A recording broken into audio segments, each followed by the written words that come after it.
today, and I treat it as misinformation, is that we have expelled the Seventh-day Adventists because they had gone for worship.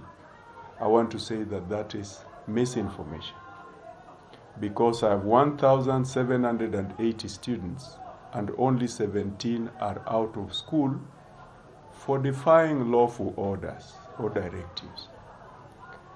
When they were joining this school, they were fully briefed that this is a learning institution. The SDA group, we have respected their day of worship. They stop their lessons on Friday at and they resume on Sunday, because from Friday between 6:30 to 10:30 p.m. they go for their worship service. Then on Saturday from 8 to 6:30 they go for their worship service. And then at 7 p.m. they join the rest of the school for entertainment up to 11. What we requested their parents to do is to understand that these students are here for a season. This is not a theological school. And so we must seed ground so that they can also perform in the academics. Because this idea of wasting a whole 2 days has been taking a toll in performance in this school. Because at the end of 4-year course, they end up scoring what I would call thankless grades, yet their potential is good. So we invited the parents here on the 10th of January, the Form 4 parents. We've been having academic days. And last year, mathematics had a good program that worked for us. And the school was able to move from a mean of 6.7 to 8.6. The teachers had a target of 8.5, and they exceeded their target. How did they do it? They have a lunch hour program between 1:30 to 2. They have a Saturday morning program where the teachers give the candidates to do from 5 to 7:30 in the morning. Then they're able to mark the same exam and revise with the students. Now, what we requested the SDA lot to do is to write this exam between, yet the rest are in class. Unfortunately, they defied this. Then we also said, why can't they do the same exam before the Sabbath with special arrangement made with the respective subject teachers? They also defied this.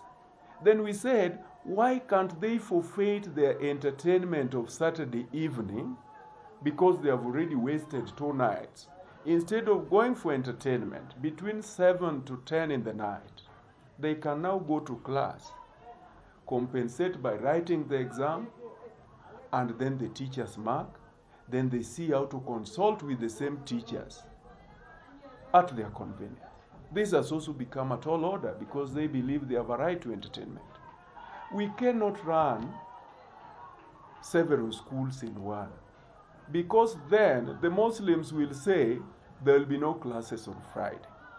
They have said for them there are no classes on Saturday. Then the Protestants will say there are no classes on Sunday. Then the government would need to revisit and see if we are becoming a religious state. Then our program should run from Monday to Thursday. But you are aware in our constitution, Kenya is not a religious state. So when 17 students decide to incite themselves that they are not going to write an exam, they are not going to obey lawful orders, I believe there are other schools of choice which can help them to address their interest. So then, yesterday, I did communicate to parents and sent them home to come back with the parents after discussing our routine, because the routine is meant for everybody irrespective of your religious background. I expected a parent, all of them, to have been here yesterday by noon, because I released the boys at 8.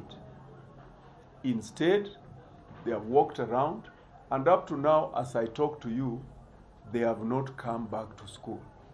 So because they have defied our orders, we are now going to invoke the Basic Education Regulation 2015 to formally suspend them, because the law allows us to do that.